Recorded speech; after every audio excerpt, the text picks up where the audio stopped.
साथियों नमस्कार। सभी मंचासी और समस्त भाई बहन को मेरा दिल की गहराई से धन्यवाद। मुझे इस लायक समझा के मंच पर बोल रहे हैं। साथियों, बूंद बूंद से घड़ा भरता है, बूंद बूंद से घड़ा भरता है।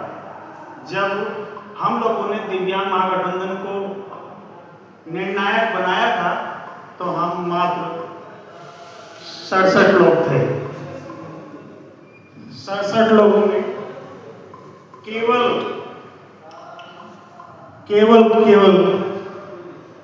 5-6 लोगों की ऐसी जिम्मेदारी थी अहम कि हम पूरे देश में दिव्यांगों को एकजुट करने के लिए अपना एक जन आधार बनाने का एक लक्ष्य बनाया।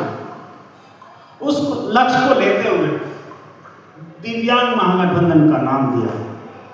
उसकी घोषणा हुई। उसकी घोषणा होने के बाद कुछ लोगों को आपस में नदारद भी करा गया कि यही अध्यक्ष बनने लायक है क्या, यही वो है। साथियों, जब तक हम ये आपस में हीन भावना नहीं छोड़ेंगे, ना तो हमारा हक मिले और हम ऐसे ही लड़ते रहेंगे। 20 साल तो हमें हो गए लड़ाई लड़ते लड़ते, और आगे आएंगे वो लोग भी लड़ेंगे, मगर कुछ नहीं मिलने वाला। मेरी तो सबसे बड़ी कहना यह है सभी साथियों से कि मंजिल उन्हीं को मिलती है, मंजिल उन्हीं को मिलती है जिनके हौसलों में जान होती है। बहुत बढ़िया। मंजिल उन्हीं को मिलती है जिनके हौसलों में जान होती है। साथियों, ये मत सोचना पैरों से उड़ान होती है, पंखों से उड़ान होती है, पैरों से उड़ान होती है, हौसलों से उड़ान होती है।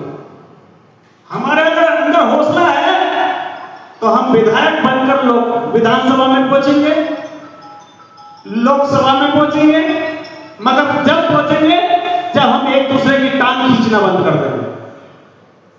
और वो टांग खींचना हमारे अपने लोगों में ही होता है। अगर कोई कार्यकर्ता समय पे कोई कहीं काम करने आए, चाहे दिल्ली हो, बंबई हो, महाराष्ट्र हो, तो उसको अगर ना पूछा जाए हाल तो उसको पूछना चाहिए तुम दिल्ली में आए क्यों।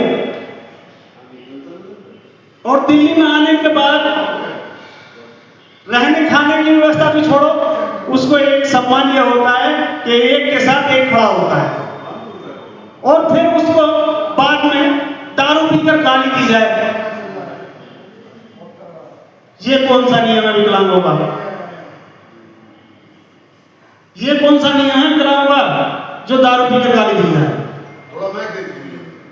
तो इसलिए साथियों, आप संगठित हो जाओ, एक दूसरे की बुराई मत करो, गाली भी मत दो।